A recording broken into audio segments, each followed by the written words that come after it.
அனைவருக்கும் வணக்கம். சீடைக்கு சீரியல் இன்றைக்கி என்ன ப்ரோமோ அனுப்பிச்சுன்னு சொல்லி பார்க்கலாம்.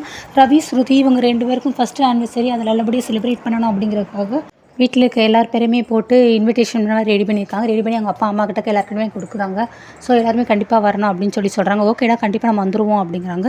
நெக்ஸ்ட்டு ஃபங்க்ஷன் ரெடி ஆகிடுறாங்க, எல்லாம் கிளம்புறாங்க. அப்போ வந்து பார்த்தோம் அப்படின்னா, நீங்கள் முன்னாடி போங்க, இப்போ வந்துடுவோம் அப்படின்னு சொல்லி ரவியே கிளம்பாமல் இருக்கா.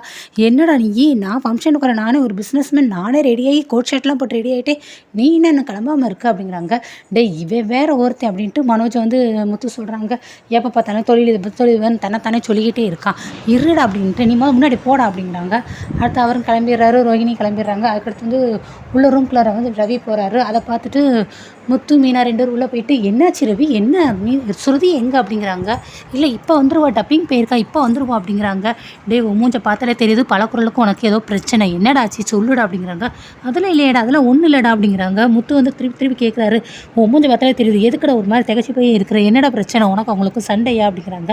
அப்புறம் இல்லை அதெல்லாம் இல்லை அப்படிங்கிறாங்க. சொல்லுடா உண்மையை போது அப்படின்னு சொல்லி கத்துறாரு. இருங்க கொஞ்சம் பொறுமையாக பேசுங்க, வெளியில் கேட்டுறப்போது அப்படின்ட்டு கதவு சேனல்லாம் சாத்துறாங்க மீனாவும். அடுத்து வந்து ரவி சொல்கிறாங்க, நினைத்துலடா, ஃபோன் போடுறேன்டா, ஃபோன் போட்டால் எடுக்கவே மாட்டேங்கிறான், நாட் ரீச்சபிள்னு வேறு வருது, அப்புறம் உனக்கு எது சண்டை நடந்திருக்கு, என்ன பிரச்சனை அப்படிங்கிறாங்க. அப்புறம் ஹோட்டலில் நடந்த எல்லாத்தையும் சொல்கிறாங்க. ஹோட்டலில் வந்து நேற்று அந்த மேடம் இருக்காங்க, அவங்க வந்து நடந்து வந்தப்போ என்ன வலி விழுந்துடுறாங்க, நடந்து வரும்போது கால் வலிக்குது. ஸோ இவரை வந்து தூக்கிட்டு வர ரவி, இதை வந்து ஸ்ருதி பார்த்துட்றாங்க. ஸோ ஸ்ருதி பார்த்து கோவம் வந்துருச்சு, அவங்க வந்து போயிடுறாங்க. அப்போ உன் மேலே இவ்வளோதான் நம்பிக்கை வச்சிருக்காளடா பலக்குரல், அப்புறம் என்னத்தடா லவ் பண்ணி நீங்கள் கல்யாணம் பண்ணீங்க அப்படிங்கிறாங்க. ஐயோ, அதை பற்றி பேசுகிற நேரமாக இது, வாங்க முதல் போய் ஸ்ருதி எங்கே இருக்காங்க, என்ன ஏதுன்னு பார்ப்போம் அப்படிங்கிறாங்க. ரவியுமே பத்திரமா இருக்காங்க. ரவி, நீங்கள் ஒன்றும் கவலைப்படாதீங்க, நீங்கள் வந்தவங்க எல்லாத்தையும் போய் வரவேற்று என்ன ஏதுன்னு சொல்லி நீங்கள் போய் அங்கே போய் ஹாலில் போய் ஹோட்டலில் பாருங்கள், நாங்கள் கண்டிப்பாக ஸ்ருதியோட வரோன்ட்டு இவங்க 2 பேர் கார் எடுத்துகிட்டு கிளம்பிடுறாங்க.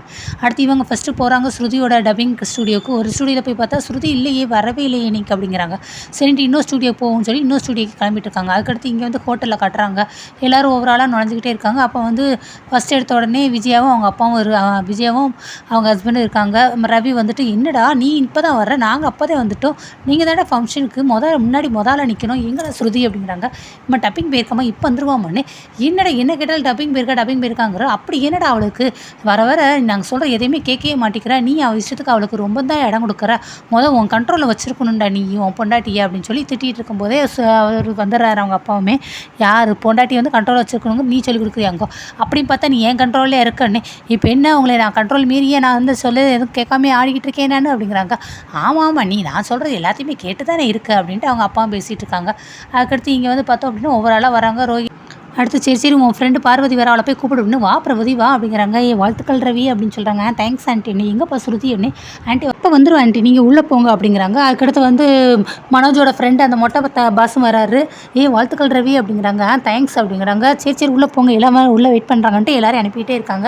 அடுத்து ஸ்ருதியோட அப்பா அம்மா வராங்க. ரவிக்கு என்ன பண்ணுறதே தெரியல. உடனே ஃபோன் பேசுகிற மாதிரி ஆமாம்மா, அந்த 8வதுக்குள்ளே தான், அந்த லேண்டுக்குள்ளே தான், அந்த சந்துக்குள்ளே தான், அதுக்குள்ளே வாங்க இதில் வாங்க அப்படி இப்படின்னு பிஸியாக இருக்கிறமே கட்டுறாரு. அவங்க அப்பா வந்துட்டு மாப்பிள்ளை அப்படிங்கிறாங்க. ஆனால் அவர் காது கேட்க மாதிரி போயிடுறாரு. சரின்ட்டு அடுத்து அவங்க அம்மா அப்பா 2 பேருமே உள்ளே போயிடுறாங்க. வாங்க சம்பந்தின்னு சொல்லி அவங்க அம்மாவும் வரவேற்கிட்டு உள்ளே போகிறாங்க. ஸ்ருதி எங்கன்னு, ஸ்ருதி இந்த வெளியில் போயிருக்கா, இப்போ வந்துடுவானே, என்ன என் மகளுக்கு இப்போ இன்றைக்கி முக்கியமான நேரத்தில் கூட அவளுக்கு டப்பிங் இருக்குது அப்படிங்கிறாங்க. ஆமாம், அவளை பற்றி தான் உங்களுக்கு தெரியாதா அப்படின்னு சொல்லிட்டு 2 பேரும் பேசிட்டு உள்ளே உட்காந்துடுறாங்க. அதுக்கடுத்து முத்துவோட ஃப்ரெண்டு வந்து வந்துட்டு செல்வம் வந்து வராங்க. வாழ்த்துக்கள்டாண்ணே, தேங்க்ஸ் நானே, என்னடா ஒரு மாதிரி டென்ஷனாகவே இருக்கண்ணே. இல்லை அதெல்லாம் ஒன்றும் இல்லை அப்படின்னு சொல்கிறாங்க. அதெல்லாம் ஸ்ருதியோட வந்துடுவாங்கடாண்ணே. ஸ்ருதியோட வந்துடுவாங்களா அப்படின்னு சொல்கிறாங்க. முத்து எல்லாத்தையும் சொல்லிட்டு தாண்டா, நீ ரொம்ப டென்ஷனாக இருப்பேன், நீ அங்கேருந்து சமாளிங்கிறதுக்காக தாண்டா என்னை அனுப்பியிருக்கான், வாடா மூஞ்சி சிரிச்சாப்பில் வைடா, எல்லாம் சரியாயிடும், அவங்க 2 பேர் போயிருக்காங்களே, கண்டிப்பாக ஸ்ருதியோட தான் வருவாங்க பாரு அப்படிங்கிறாங்க. அதுக்கடுத்து ஓவராலாக வந்துக்கிட்டு இருக்காங்க. எல்லாருமே வந்துடுறாங்க. ப்ரோக்ராம் எல்லாம் ஸ்டார்ட் ஆகுது. அப்பயும் ஸ்ருதி வரவே இல்லை. என்னடா சொல்கிற, ஸ்ருதி வரமாட்டாளா அப்படின்னு சொல்லி அவங்க அம்மா கேட்குறாங்க. அம்மா கால் பண்ணுவேம்மா, இப்போ வந்துடுவேன்னு சொல்லியிருக்கா, வந்துக்கிட்டு இருக்கா அப்படின்னு சொல்லி மேனேஜ் பண்ணுறாரு. அதான் எல்லோரும் வந்துட்டாங்கல்ல, நீங்கள் உங்கள் டான்ஸ் ப்ரோக்ராம் ஆரம்பிங்கம்மா அப்படிங்கிறாங்க. என்னடா சொல்கிற, ஸ்ருதி வரட்டும்டா அதுக்கப்புறம் ஆரம்பிக்கலான்னு. அதெல்லாம் ஒன்றும் இல்லைம்மா, மற்றவங்களாம் வந்துட்டாங்களா, நீங்கள் ஃபஸ்ட்டு உங்கள் ஸ்டூடெண்ட்ஸ் எல்லாம் டான்ஸ் பண்ண சொல்லுங்கள் அப்படிங்கிறாங்க. சரி ஓகே அப்படின்ட்டு எல்லோரும் டான்ஸ் ஆட சொல்கிறாங்க. ஸ்டூடெண்ட்ஸ் வந்து மாஸ்டர் நாங்கள் தான் ப்ராக்டிஸே பண்ணலையே அப்படிங்கிறாங்க. ஐயோ, ப்ராக்டிஸ் பண்ணலன்னா என்ன, இது வந்து பரதநாட்டியம் கிளாஸ் கிடையாது, இது வந்து ஹோட்டல் தானே. ஸோ மாலில் எப்படி விளையாடுங்களோ அது மாதிரி நீங்கள் எந்த பாட்டுக்குனாலும் இஷ்டத்துக்கு டான்ஸ் ஆடுங்க அப்படிங்கிறாங்க. அப்போ இன்றைக்கி ஒரு குத்திர வேண்டியது அப்படின்னு சொல்லிட்டு அந்த மாஸ்டர் கிளாஸில் இருக்கிற எல்லா ஸ்டூடெண்ட்ஸுமே நல்லா சாங்க்கு டான்ஸ் ஆடுறாங்க. அதுக்கடுத்து மாஸ்டர் நீங்கள் ஆடுங்க அப்படிங்கிறாங்க. இல்லை நானா இல்லை அப்படிங்கிறாங்க. ரவியுமே ஐயோ அதுக்குன்னு ஆடி முடிச்சிட்டாங்களா, அம்மா நீங்கள் உங்களுடைய டான்ஸ் ஆடுங்கம்மா அப்படிங்கிறாங்க. டேய் நான் ஸ்ருதி வந்ததுக்கப்புறம் ஆடிக்கிறேன்டானே, அதான் இல்லை நீங்கள் ஆடுங்கன்ட்டு விஜய் ஒரு நடனம் ஆட வச்சிட்றாங்க. விஜயும் நடனம் ஆடி முடிச்சிடுறாங்க. அதுக்கப்புறம் என்ன பிரச்சனை தெரியல. ஐயோ அதுக்குள்ளே முடிஞ்சிச்சா, அம்மா எதுக்குமா அதுக்குள்ளே முடிச்சிங்க, இன்னும் ஆடுங்கம்மா, பக்கத்தில் உங்கள் பார்வதி ஃப்ரெண்டை கூப்பிட்டுக்கோங்கன்ட்டு அவங்கள கூப்பிட்டு அவங்களெல்லாம் ஸ்டேஜில் ஏற வச்சு அப்பாடா ஒரு வழி எல்லாரையும் அனுப்பியாச்சு அப்படின்னு சொல்லிட்டு இருக்கும்போதேவும் அவங்க பக்கத்தில் வந்து ஸ்ருதியோட அப்பா அம்மா 2 பேர் உட்காந்துருக்காங்க. இந்த வயசான காலத்து இந்த பொம்பளைக்கு இதெல்லாம் தேவையாச்சு, இதெல்லாம் சம்மந்தின்னு சொல்லி எனக்கு வெக்கக்கேடா இருக்குது அப்படின்ட்டு ஸ்ருதியோட அப்பா பேசிக்கிட்டே இருக்காரு. அவங்க ஏதோ ஒரு பரதநாட்டியம் கிளாஸ் நடத்துகிறாங்களாம், ஸோ அதனால் இவ்வளோ ஆடுறாங்க அப்படின்னு சொல்லிட்டு இருக்கும்போதேவும் சம்மந்தி நீங்களும் வாங்க அப்படின்னு. ஐயோ நான் சின்ன வயசில் டான்ஸ் ஆனது, எனக்கு அதெல்லாம் ஞாபகம் இல்லை, மறந்து போச்சு, பரவாயில்ல வாங்க நான் சொல்லித்தரேன் அப்படின்ட்டு திருப்பி ரவி அவங்க அம்மா கூப்பிட்றாங்க. ரவியும் அவங்க மாமியாரை ஏறுங்கன்ட்டு ஏற்றி விட்டுறாரு. இதை பார்த்துட்டு அண்ணாமலை பக்கத்தில் ஸ்ருதியோட அப்பா இருக்காங்க. அவருக்குமே வந்து ஐயோ இவளும் போய் ஆட போகிறா அப்படின்ட்டு பக்கத்தில் அண்ணாமலை ஏற்கனவே கிண்டல் பண்ணிகிட்டு இருக்காரு. என்ன அண்ணாமலை உங்களுடைய மனைவி வீட்டுக்காரம்மா ரொம்ப நல்லா டான்ஸ் ஆடுறாங்களே, இவங்களை பேசாமல் நீங்கள் டான்ஸ் கிளாஸ் வச்சு இவங்க மூலமாக உங்களுடைய வாழ்க்கை தரத்தை உயர்த்திக்கலாமே, கடைசி வரைக்கும் கார் ட்ரெயின் இன்ஜினாகவே நீங்கள் ரிட்டையர் ஆகிட்டீங்களே அப்படிங்கிறாங்க. அது அவளோட தனித்திறமை, நான் அவள் திறமையை வச்சு தான் முன்னேறின அவசியம் எனக்கு கிடையாது, நான் சுயமாக உழைச்சி முன்னேறி இருக்கேன் அப்படின்னு சொல்கிறாரு. அடுத்து இவங்க அம்மா ஆடுறத பார்த்துட்டு என்ன உங்கள் வீட்டு பொம்பளையாலும் நல்லா விளையாடுறாங்களே, எல்லாம் டான்ஸ் ஆடுறாங்களே, நீங்களே அவங்களுடைய திறமையை முன்னேற்றி வச்சு நீங்கள் முன்னேறிக்கலாம் போலுக்கு அப்படிங்கிறாங்க. அவருக்கு என்ன சொல்ல தெரியாமல் மூஞ்சி ஒரு மாதிரி ஆகி போயிடுது.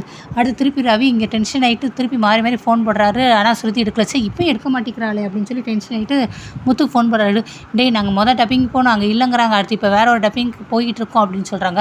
சரி அண்ணே நீ எப்படி சமாளிக்கிறேன்னு, இந்த மாதிரி இவங்களாம் டான்ஸ் ஆடினாங்க, அடுத்து விஜயா ஆண்டி ஆடினாங்க, பார்வதி ஆண்டி ஆடினாங்க அப்படின்ட்டு எல்லாத்தையும் சமாளிக்கிறாரு. அம்மா ஆடினாங்க, அம்மா ஃப்ரெண்டு ஆடினாங்க அப்படின்ட்டு. அப்படியே